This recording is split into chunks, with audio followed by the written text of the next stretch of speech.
क्या आपके मार्क्स भी एक लेवल पे आने के बाद नहीं बढ़ पा रहे हैं? क्या आपके साथ भी ऐसा होता है कि घर पे तो क्वेश्चन सॉल्व हो जाते हैं, लेकिन जैसे ही हम एग्ज़ाम में जाते हैं तो हमारा माइंड कम्प्लीटली ब्लैंक हो जाता है और हम सारा टाइम यही सोचते रहते हैं कि हमारी क्लास का टॉपर सबसे ज़्यादा मार्क्स कैसे ले आता है? जबकि मेहनत तो मैं भी कर रहा हूँ, सारे मॉड्यूल सॉल्व कर रहा हूँ, प्रॉपर रिवीजन कर रहा हूँ और सारे टेस्ट भी दे रहा हूँ। लेकिन फैक्ट तो ये है कि एक टॉपर भी वही सब फॉलो करता है जो कि एक एवरेज स्टूडेंट फॉलो करता है, लेकिन फ़र्क आता है उसके माइंडसेट में। वो अपने आप से क्वेश्चन पूछता है अपनी एग्ज़ाम प्रिपरेशन से रिलेटेड कि इसका बेस्ट पॉसिबल वे क्या हो सकता है। I am a fresh teacher for IIT JEE and NEET और मैंने अभी तक 500 से भी ज़्यादा बच्चों को गाइड किया है, जिसमें से बहुत सारे स्टूडेंट्स टाइम पर IIT और एम्स में पढ़ रहे हैं।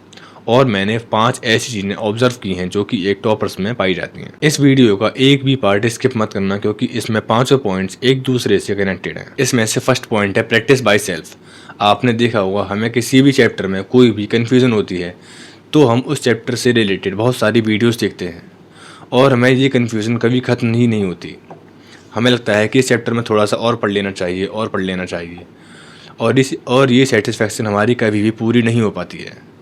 हम उस चैप्टर से रिलेटेड वीडियोज़ देखते ही रहते हैं और हम एक्चुअल जो प्रैक्टिस है हमारी, जो कि क्वेश्चंस को सॉल्व करने से आएगी, वो रह जाती है। तो ये बहुत ज़्यादा इंपॉर्टेंट है कि आप मैक्स टू मैक्स 1 से 2 वीडियो ही देखें।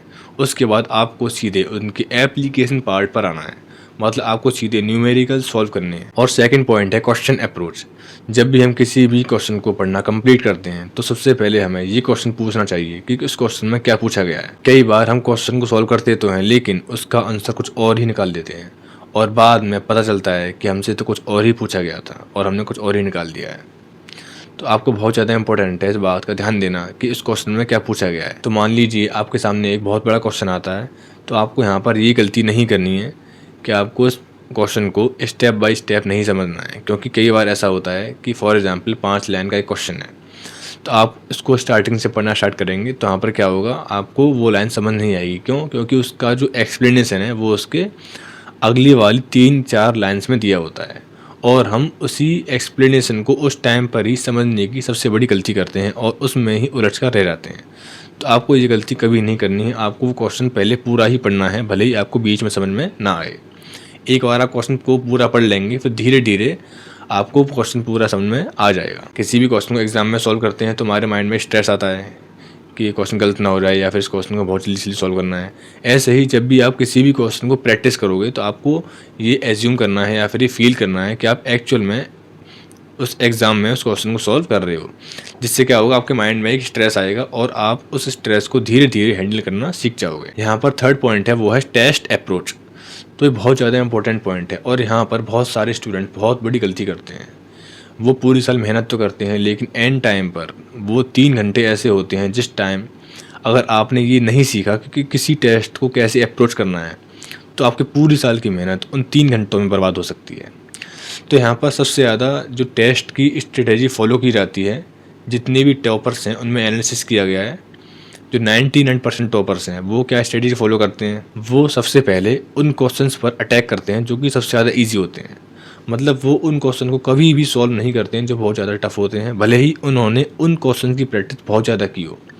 वो सबसे पहले उन्हीं क्वेश्चन को अटैक करेंगे जो कि बहुत ज़्यादा क्या है, ईजी हैं, जो कि बहुत जल्दी सॉल्व किया जा सकते हैं, जो कि फॉर्मूला बेस्ड होते हैं। मतलब उनको ओनली 1 मिनट के अंदर अंदर सॉल्व किया जा सकता है। तो यहाँ पर आपको कौन कौन सी बात ध्यान देने वाली हैं।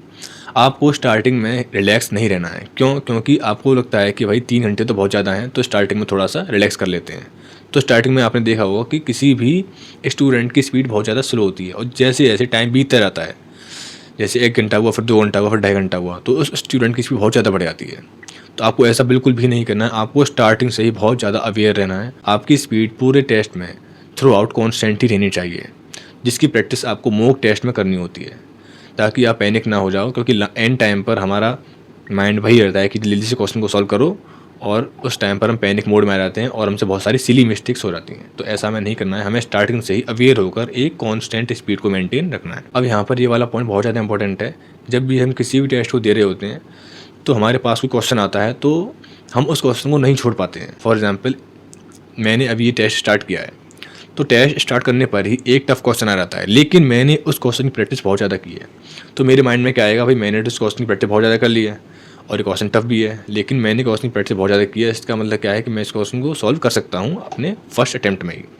तो हम क्या करते हैं, सबसे बड़ी गलती कि हम उस क्वेश्चन को सॉल्व करना स्टार्ट कर देते हैं, जबकि हमारा फर्स्ट क्वेश्चन होता है। तो जैसे ही हम इस क्वेश्चन को सॉल्व करते हैं, तो अगर हमारा आंसर उन चारों ऑप्शंस में से मैच नहीं किया, तो हमारे माइंड पर इतना प्रेशर आता है कि उस क्वेश्चन की वजह से आगे आने वाले जितने भी क्वेश्चंस हैं, सभी क्वेश्चंस पर उस क्वेश्चन का इफेक्ट पड़ता है, क्योंकि हमारा माइंड धीरे धीरे उस क्वेश्चन पर ही घूमता रहता है और प्रेजेंट मोमेंट में नहीं आ पाता।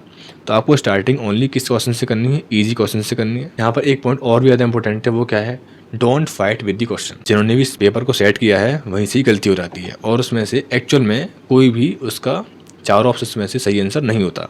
लेकिन जैसे ही हम उस क्वेश्चन को सॉल्व करते हैं, तो हमारा उन चारों में से एक भी ऑप्शन नहीं मिलता है, लेकिन हम अपने आप में पूरा कॉन्फिडेंस होते हैं, क्योंकि हमने उस क्वेश्चन की प्रैक्टिस बहुत ज़्यादा की है और हमें अपने आप पर पूरा बिलीव होता है कि हम पूरे सही हैं। लेकिन हमें एक डाउट हो जाता है कि हमारा आंसर क्यों नहीं मैच कर रहा है, तो हम अपने आप पर ही डाउट करते हैं और बार बार उस क्वेश्चन को सॉल्व करते हैं, ताकि हमारे उस क्वेश्चन पर नंबर पूरे मिल जाएँ और नंबर ना कटे। लेकिन आपको ये गलती कभी नहीं करनी है। आपको 1 या 2 बार ही उस क्वेश्चन को अप्रोच करना है। अगर आपको आंसर नहीं आता है, तो आपको उस क्वेश्चन को छोड़कर आगे बढ़ जाना है। और एक पॉइंट आपको मॉक टेस्ट में याद रखना है कि आपको एक्चुअल एग्जाम में वही स्ट्रेटेजी फॉलो करनी है जो स्ट्रेटेजी आपने मॉक टेस्ट में फॉलो करी है। मतलब ऐसा नहीं है कि आप मॉक टेस्ट में पहले फिजिक्स कर रहे हो, बाद में मैथमेटिक्स, फिर केमिस्ट्री, और एक्चुअल में एग्जाम में आप पहले केमिस्ट्री करो, फिर फिजिक्स करो, फिर मैथमेटिक्स। आप जो भी स्ट्रेटेजी मॉक टेस्ट में फॉलो करते आए हो, वही सेम स्ट्रेटेजी आपको मेन एग्जाम में फॉलो करनी है। अब हम आते हैं अपने फोर्थ पॉइंट पर, वो है separate short notes and formula notes. Short notes क्या हैं, जिनमें आपके जितने भी चैप्टर्स हैं ओनली कॉन्सेप्ट्स को ही लिखा गया है, और फॉर्मूला नोट्स क्या हैं, जिनमें ओनली फॉर्मूले को ही लिखा गया है।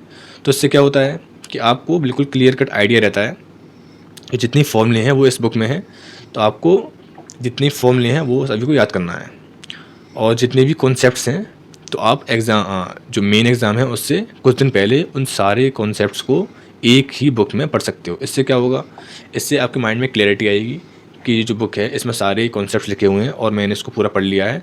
तो आपके माइंड में एक सेटिस्फेक्शन आया कि हाँ भाई, मैंने पूरी बुक कंप्लीट कर ली है अच्छे से, मतलब कॉन्सेप्चुअली वाइज। और आपको फॉर्मूले की एक अलग से शीट बनानी है, जिसमें आपको सारे फॉर्मूले को डेली सुबह और शाम अच्छे से याद करना है और पूरा उन फॉर्मूलेस को रट लेना है, क्योंकि बहुत सारे क्वेश्चंस ओनली फॉर्मूला बेस्ड ही आते हैं। अगर आपको फॉर्मूले में थोड़ी सी भी कन्फ्यूजन हुई, तो आपका सारा अटेंशन उस फॉर्मूले में चला जाएगा, प्रेजेंट एग्जामिनेशन से हटके। चलिए आते हैं अपने फिफ्थ पॉइंट पर, जो कि सबसे ज़्यादा इंपॉर्टेंट पॉइंट है, वो है रिवीजन।